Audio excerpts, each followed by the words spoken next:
पंढरपूर नगरपालिका निवडणुकीचे अपडेट पाहण्यासाठी आमचं SNN मराठी चॅनेल सबस्क्राईब करा।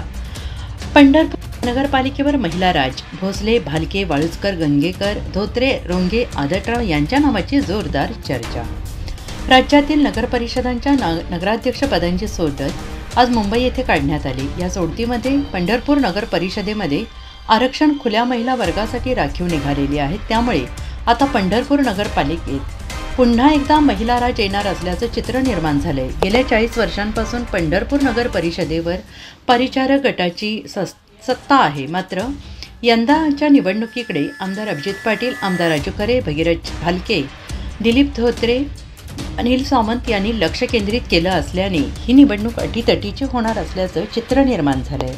पंढरपूर शहराच्या आणि तालुक्याचं राजकारण म्हटलं की परिचारक विरोधी पार्टी असंच राजकारण गेल्या अनेक वर्षांपासून सुरू आहे। यामध्ये अनेक पक्ष आणि नेते या राजकारणात आले आहेत। आता परिचारक यांना पुन्हा आव्हान देण्यासाठी सर्व नेते एकत्र येताना दिसत आहेत। नगरपालिकेमध्ये 18 विभागात 36 वॉर्ड असून यामध्ये 40% जागा महिलांसाठी राखीव असणार आहेत।